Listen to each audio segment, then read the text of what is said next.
story for you. For bodybuilder Tru-Sha Dixon, the journey to weight loss didn't begin with the gym, but with a change of mindset. And she's here now to share her inspiring story. Hey, Tru-Sha, nice meeting you and welcome. Thank you, Delia. Nice meeting you too.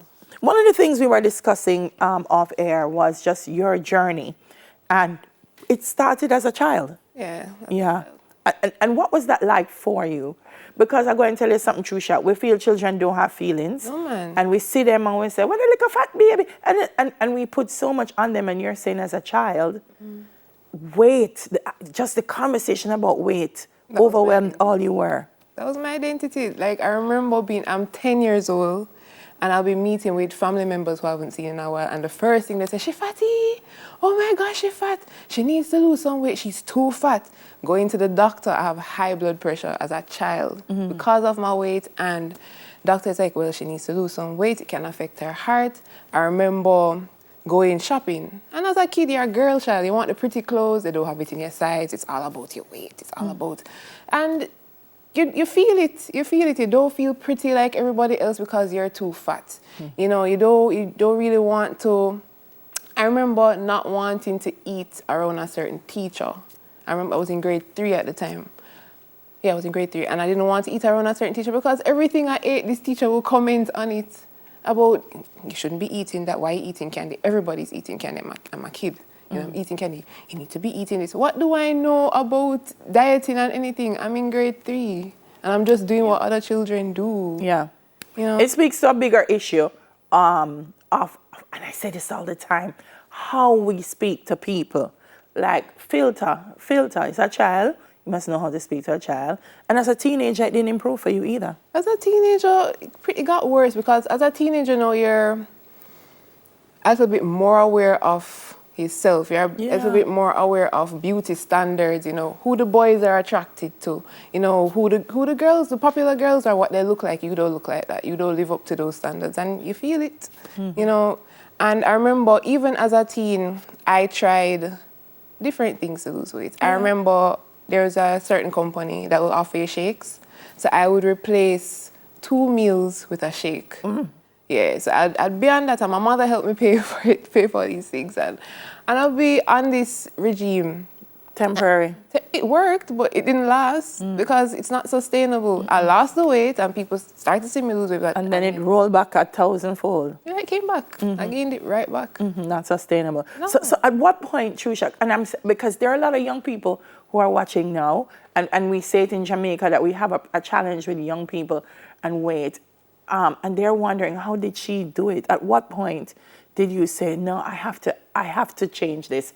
And why? Why did that happen?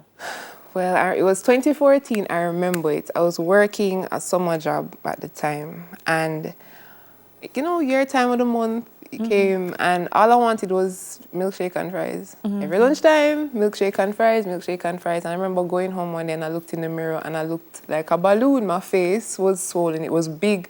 And a light bulb went off in my head. I was like, Tru-Sha, I cannot continue like this. And it was like, I think at that point, you know, you're just tired of being sick and tired. Yeah. I was tired of looking in the mirror, and not liking what I see. I didn't like how I felt either, you know, sluggish. So I decided that, okay, gonna do something. I'm going to do something about this. And there was a gentleman who I worked with. He was fit. And I'm observant. I observe people. He used to get special kinds of lunches. And so I'll go to him and ask him questions. I went right up to him. I was like, okay, all right, what did you do to do this? What do you eat? And he'll give me a few tips here and there. A lady in the office, she had very nice legs. Very, very nice legs. I went up to her. I want legs like you. What do you do? So you see something I want. You see something I want. You have it. I'm going to ask you, how do I get it?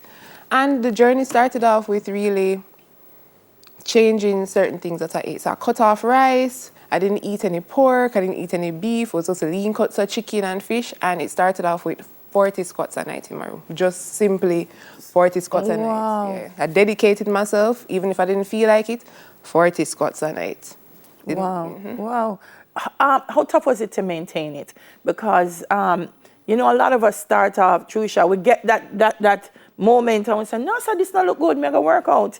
And you work, and then just something happens and you say, all right, not today. maybe Saturday, then Saturday come and you say, oh, I'm cleaning today. Maybe that. What kept it consistent for you? I'm going to start off by saying this. Motivation is fleeting. Motivation is fleeting. When motivation leaves, all that's left is discipline. So you have to choose you every day. Yeah. That's how I speak to myself. All right, Tru-Sha, I don't feel like it right now. Just remember, you are one good decision closer to your goal. Yeah. So I just decided every day I'm going to do this. It hurts, I'm going to do this. And even though this happened in 2014, here in 2022, I remember that moment. I looked in the mirror and I was just like, I do not like what I see and I don't want to feel that way ever again. It stays with me. Yeah. So I would tell persons, if you're starting on your fitness journey, choose. Do not go back. Feelings are so deceptive. Yeah. Feelings are so deceptive. I say this all the time. There are times, even now when I wake up, I don't feel like going to the gym. But you push yourself and you go. But And here you are now. I mean, from just saying, I don't like how I look, to look how you look. How did the body, I mean, we have to go, but how did the bodybuilding aspect start? Wow, so this part now, my trainer, I've been with her for 2 years. And it started off by me. It was for my 28th birthday. I said to her, I just want to have a nice bottom for my 28th birthday. Can you help me?